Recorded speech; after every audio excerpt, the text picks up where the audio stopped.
আমরা যারা প্রতিনিয়ত গেম খেলে যাচ্ছি তার ভিতরে 100টা মানুষের মধ্যে 70 জন মানুষ প্রায় একটা ভুল প্রতিনিয়ত করে যাচ্ছে। আর যেই ভুলটার মাসুল যে কতটা মারাত্মক হতে পারে সেটা আজকের গল্পটা না জানলে বুঝতেই পারবা না। বন্ধুর প্রতি বন্ধুর যে ভালোবাসা এবং দিন শেষে তাকে হারিয়ে ফেলার যে বেদনা, এটা শুনলে তুমিও আমার মতো অনেকখানি কষ্ট পেতে চলেছ। তাই এই ছোট্ট ভুল থেকে ঘটে যাওয়া বড় একটা দুর্ঘটনা যাতে তোমার লাইফেও ঘটে না যায়, তাই আজকের ভিডিওটা সম্পূর্ণ দেখতে থাকো। আর যেই গল্পগুলো মানুষের জীবন থেকে নেওয়া হয় সেখান থেকে অনেক কিছু শেখার থাকে। তো বেশি প্যাক না করে ছোট্ট একটা ইন্ট্রো আজকের ভিডিও শুরু করা। আজকের গল্পটি উঠে এসেছে কুমিল্লা থেকে, আর যার সূত্রপাত ঘটেছিল 2022 সালের মাঝামাঝি অবস্থানে। সামান্য এই গেমে করা ছোট্ট একটা ভুলের জন্য যে শুধু একটা পরিবারই শেষ হয়ে গিয়েছিল তা না, বরং সমাপ্তি ঘটেছিল এক অমর বন্ধুত্বের। কি অদ্ভুত একটা ব্যাপার না, গেম থেকে তৈরি হওয়া সম্পর্কটা গেমের জন্যই চিরতরে শেষ হয়ে গেল। মূল বিপত্তি 2022 সালের মাঝামাঝি অবস্থায় ঘটলেও এই জিনিসটার সূত্রপাত হয়েছিল 2018 সাল থেকে। সময়টা ছিল 2018 সাল।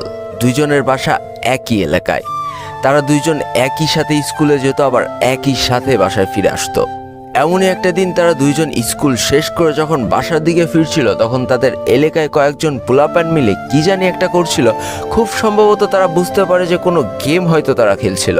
কৌতূহলবশত তারা সেদিকে এগিয়ে গেলে দেখতে পারে যে কয়েকজন মানুষ সেখানে বসে ফ্রি ফায়ার খেলছে এবং তাদের ভিতরে একটা আগ্রহ জন্মায়। এবং তারা ওই দিন সিদ্ধান্ত নিয়ে ফেলে যে তারাও আজকে থেকে বাসায় যে এই গেমটা ডাউনলোড করে এই গেমটা খেলা শুরু করবে, আর যেই গেমটা ছিল ফ্রি ফায়ার গেম। তবে এই ফ্রি ফায়ার গেম অনেক মানুষের ভাগ্য পরিবর্তন করে দিলেও এই দুইটা মানুষের যে ভাগ্য কোন দিকে পরিবর্তন করে দেবে সেটা তোমরা কল্পনাও করতে পারছো না। তো যেই কথা সেই কাজ, যেহেতু তারা ছোট ছিল সেহেতু তাদের নিজস্ব কোনো ফোন ছিল না, তবে বাবা মার ফোনে তারা প্রথম এই ফ্রি ফায়ার গেমটা ডাউনলোড করে ফেলে এবং যথারীতি সবাই যেভাবে খেলে তারাও সেভাবে খেলা শুরু করে দেয়। 0 লেভেল থেকে 10 লেভেল, 10 লেভেল থেকে 20 লেভেল, 20 লেভেল থেকে 30 লেভেল। তবে সব থেকে আশ্চর্যের ব্যাপার, তাদের ভিতরের ফ্রেন্ডশিপ যতটা গাঢ় ছিল তার থেকেও কয়েকশো গুণ গাঢ় হয়ে যায় ফ্রি ফায়ার গেমটা খেলার জন্য।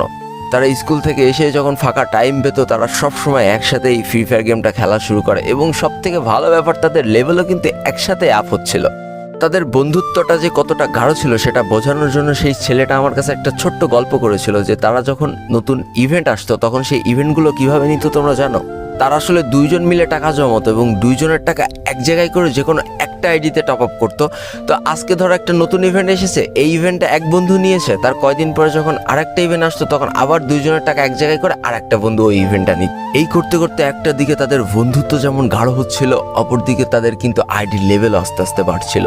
তো এই করতে করতে 2018 সাল গেল, 19 সাল গেল, 20 সাল গেল, 21 সাল গেল, তারা পা দিল 2022 সালে এসে। আইডির লেভেলও কিন্তু 65 লেভেল আপ হয়ে গিয়েছে। আর সব থেকে মজার ব্যাপার, তাদের দুইজনের আইডি লেভেল একই সাথে সাথে বাড়ছিল, অর্থাৎ দুইজনের আইডির লেভেলই কিন্তু 67 লেভেল ছিল। সব থেকে দুঃখের ব্যাপার ছিল তাদের দুইজনের ডিভাইস কিন্তু সমান ছিল না। একজনের ডিভাইস মোটামুটি ভালো থাকলেও আরেকজনের ডিভাইস কিন্তু দিনকে দিন খারাপ হতেই চলেছিল।